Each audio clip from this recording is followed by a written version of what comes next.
Forces, question 3a to 3e. So the first question here looks at 4 students tested their reaction time using a computer program. When a green light appeared on the screen, the students had to press a key. Table 1 shows their results. So here's some results. We've got the students down here, their reaction times in test 1, 2, 3, and their mean reaction time in seconds here. So the first question, what is meant by reaction time? So what's meant by reaction time in this experiment? It's worth 1 mark. So reaction time, what does that mean? Well, you've got to be careful here. You can't get away with saying something like the time to react, because is it clear that you know what reaction is?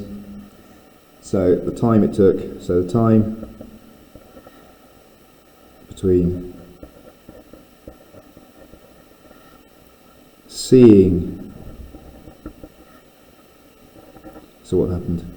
When a green light, seeing green light, and pressing button. So this student had to see a green light, and as soon as the green light lit, they had to press a button. Boy 2 had an anomalous result in test 2. Suggest a reason why. Okay, so there's lots of suggest means there could be lots of different things here. We've just got to try and just pick one. Anomalous, remember, means doesn't fit. So as a result, it doesn't fit. It's in test 2. So we've got an anomalous result in test 2. It's worth 1 mark. So only one thing I need to say. So test 2, which is here, and I'm looking at boy 2, which is here. So I'm looking at that result there. Okay, so there's an anomalous result. Why is that? Well, there's a number of reasons. He might have copied it down wrong. He might have made a mistake. He might have been distracted by something. So there's all sorts of, so copied, wrong value. So what we're looking at here doesn't fit. The thing that causes anomalous results are mistakes. So how might he have made a mistake? Well, he could have copied the wrong value. He could have been distracted. Yeah, the computer, the light might have broken. Maybe the button didn't work. All sorts of things, but there was a mistake or an error. Let's look at C. Give one conclusion that can be made from the results in table 1. It's worth 1 mark. So one conclusion from these results. Right. So there's 2 ways we can read these results.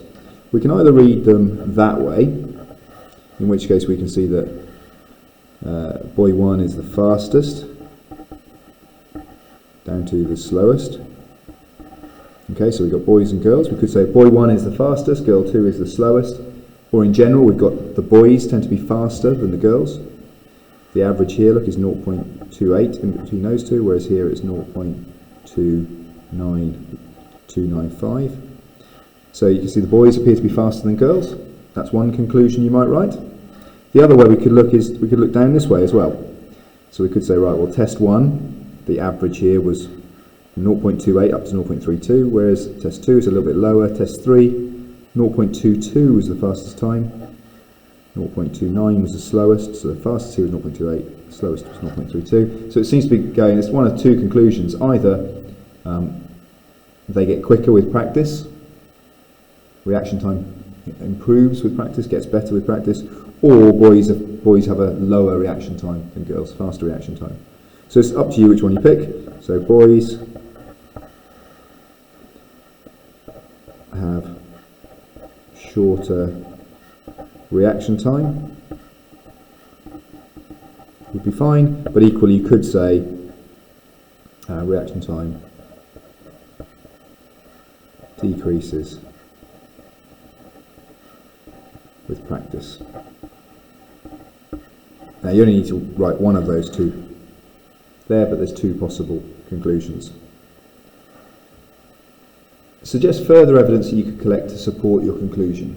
Okay, well, if we're going to either of these conclusions, either reaction time it decreases with practice or boys have short reaction time, as soon as we're talking about further evidence, okay, what we're talking about is making it more reliable.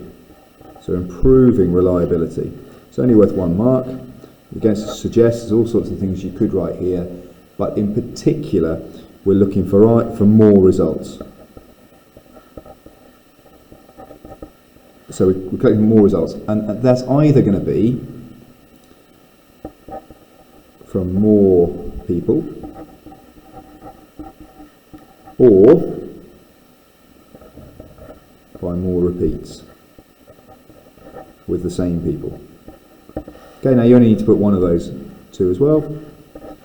Okay, but both are valid. The idea, whenever we're looking for further evidence to make things more reliable, we're always going to collect more results, and they can be the same result collected more and more times just to check each one, or we can increase the sample size to look at more values. Okay, let's have a look at E. So E, reaction time is important at the start of a race. Table 2 shows the time taken by a boy to run different distances. Table 2 is here. Reaction time is more important in a 100-metre race than an 800-metre race. Explain why. And explain, remember, is a describe plus. It's worth 2 marks. I'm going to have 2 bullet points, one there, one there. Okay, so I'm looking, first bit is I've got to describe what's going on. Well, as distance increases, so reaction time is more important, sorry, in 100-metre race than 800. So explain why that is. Well, 100 metre there, 800 here. The time to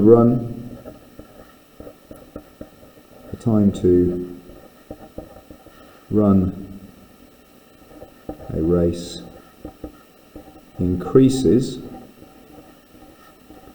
as distance increases, which is pretty obvious, isn't it? Distance increases. So that's our first describe part. But what happens to the reaction time? Because we've got to talk about reaction time as well. But reaction time